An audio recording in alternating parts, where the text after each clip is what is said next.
Le Sénégal, sous mon magistère, sera un pays d'espérance, un pays apaisé, avec une justice indépendante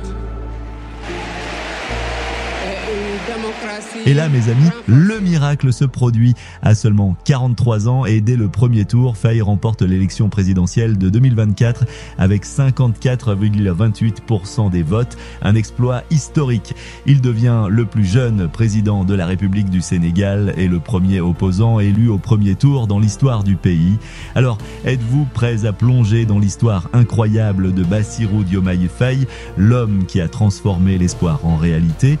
Restez avec nous pour découvrir le parcours extraordinaire de ce président pas comme les autres.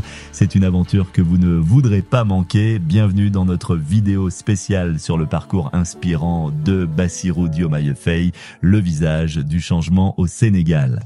Dans le cœur battant du Sénégal, là où les rêves prennent vie sous un ciel infini, est né un homme destiné à marquer l'histoire. Imaginez un petit village Ndiaganiao où en 1980, un futur leader voit le jour. Son nom, Bassirou Diomaye Faye. Mais son histoire est loin d'être ordinaire. Suivez-nous dans un récit épique, celui d'un inspecteur des finances qui défie les attentes pour embrasser son destin d'homme d'État. Accrochez-vous, car notre voyage nous emmène sur le chemin tumultueux d'un opposant emprisonné pendant 11 longs mois, mais dont l'esprit ne s'est jamais laissé enfermer. Libéré contre toute attente juste 9 jours avant l'élection présidentielle, Faye se retrouve propulsé au devant de la scène politique, chaussant les bottes d'Ousmane Sonko, devenu inéligible. Engagement politique et un défi à Ndiaganiao. Il s'engage en politique en rejoignant le Parti Patriotes Africains du Sénégal pour le travail, l'éthique et la fraternité, PASTEF, dès sa fondation. Alors qu'Ousmane Sonko occupe le rôle de dirigeant et figure principale du parti, Bassirou Diomaye Faye en devient l'architecte, prenant en charge la doctrine et l'organisation interne.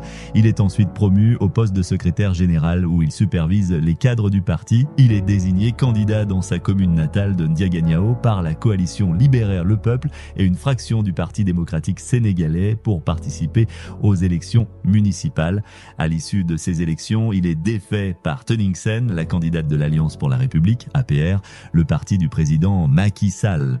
Arrestation et emprisonnement. En avril 2023, Bassirou Diomaye Faye fait face à l'épreuve de l'arrestation, accusé de diffuser de fausses nouvelles et d'outrage à magistrat suite à ses critiques envers le traitement judiciaire d'Ousmane Sonko. Malgré cette épreuve, mais sa détermination reste inébranlable. Face à l'incertitude entourant la candidature de Sonko pour l'élection présidentielle de 2024, le PASTEF choisit Faye comme son porte-étendard malgré son incarcération. Sa candidature est validée début 2024, marquant un tournant décisif avec le soutien de Sonko et d'autres candidats ainsi qu'une loi d'amnistie adoptée en mars. Faye est libéré, prêt à mener sa campagne. Son programme, axé sur un Sénégal souverain et prospère, séduit massivement l'électorat. Avant même l'annonce officielle des résultats, la victoire de Faye semble assurée, saluée par ses concurrents et la presse. Sa victoire est confirmée peu après, faisant de lui le plus jeune président élu de l'histoire du Sénégal, un symbole de résilience et d'espoir pour le pays. Intimité familiale de Bassirou Diomaye Faye. Bassirou Diomaye Faye partage son quotidien avec 2 épouses. Sa première femme, Marie Cohn Faye, partage ses racines avec le village de Ndiaganiao. De confession chrétienne, elle adopte le voile dans une expression unique de sa foi. Ensemble, ils ont été bénis avec une fille et 3 fils, l'un d'eux portant fièrement le nom d'Ousmane Sonko en hommage à l'amitié profonde liant Faye, qu'il a nommé comme Premier ministre du Sénégal après l'élection de son grand ami, et à Sonko, sa seconde épouse, Absa Faye, pratique l'islam. Leur union est marquée par l'amour et le respect mutuel, bien qu'il n'ait pas d'enfants.